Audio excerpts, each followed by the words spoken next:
Thiruvananthapuram corporation mayor സ്ഥാനം ലഭിക്കാത്തതിൽ അതൃപ്തി പരസ്യമാക്കി Sasthamangalam councillor R Sreelekha. വെറും കൗൺസിലറായല്ല മത്സരിക്കുന്നത്, മേയറായി പരിഗണിക്കുമെന്ന് BJP നേതൃത്വം പറഞ്ഞിരുന്നുവെന്നും അവസാന നിമിഷമാണ് VV രാജേഷിനെ പരിഗണിക്കുന്ന കാര്യം അറിയിച്ചതെന്നും ശ്രീലേഖ പറഞ്ഞു. രാഷ്ട്രീയക്കാർക്കില്ലാത്ത ഒരു സത്യസന്ധത തനിക്കുണ്ട്. 5 വർഷവും കൗൺസിലറായി തന്നെ തുടരും. നിയമസഭാ തെരഞ്ഞെടുപ്പിൽ വട്ടിയൂർക്കാവിൽ മത്സരിക്കാൻ താൽപ്പര്യമില്ലെന്നും ശ്രീലേഖ കൂട്ടിച്ചേർത്തു. വാർഡിൽ മത്സരിക്കുന്ന സ്ഥാനാർത്ഥികൾക്ക് വേണ്ടി 10 പേർക്ക് വേണ്ടി പ്രവർത്തിക്കാമെന്നതായിരുന്നു ആദ്യത്തെ കാര്യം. പിന്നെ എന്നെ മത്സരിക്കാനായിട്ട് പെട്ടെന്ന് പറയുമ്പോൾ വിസമ്മതിച്ച വ്യക്തിയായിരുന്നു ഞാൻ. അപ്പോൾ അങ്ങനെ 3 പ്രാവശ്യം വിസമ്മതിച്ചിട്ടും അവർ പറഞ്ഞത് വെറും കൗൺസിലറായിട്ടല്ല മത്സരിപ്പിക്കുന്നത്, ഒരു BJP പാർട്ടിയുടെ മുഖമായിരിക്കും ഇപ്രാവശ്യം ഞാൻ, എല്ലാവരും വിജയിപ്പിച്ചെടുക്കണം, അതുപോലെ മേയറായിട്ട് പരിഗണിക്കും എന്ന് പറഞ്ഞിട്ടുണ്ടായിരുന്നു. അത് എല്ലാവർക്കും അറിയാവുന്ന കാര്യമാണെന്നാണ് ഞാൻ വിചാരിച്ചത്. നിങ്ങൾ ഈ ഞെട്ടേണ്ട കാര്യമൊന്നുമില്ല.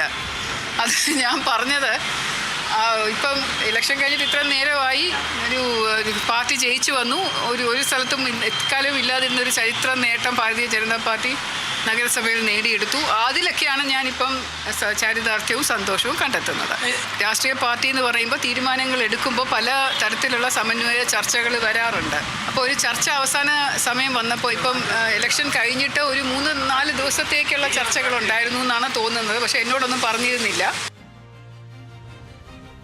ഏറെ പ്രധാനപ്പെട്ട ഒരു പ്രതികരണമാണ് ആർ ശ്രീലേഖ ശാസ്തപുരം കൗൺസിലറുടെ ഭാഗത്തു നിന്നും ഉണ്ടായിരിക്കുന്നത്. എന്നിരുന്നാലും നിയമസഭാ തെരഞ്ഞെടുപ്പിൽ ആർ ശ്രീലേഖ മത്സരിക്കും, സ്ഥാനാർത്ഥിയാകുമെന്നുള്ള ചില വിവരങ്ങൾ, അത്തരത്തിലുള്ള ചില വിവരങ്ങളൊക്കെ പുറത്തു വരുന്നുണ്ടായിരുന്നു.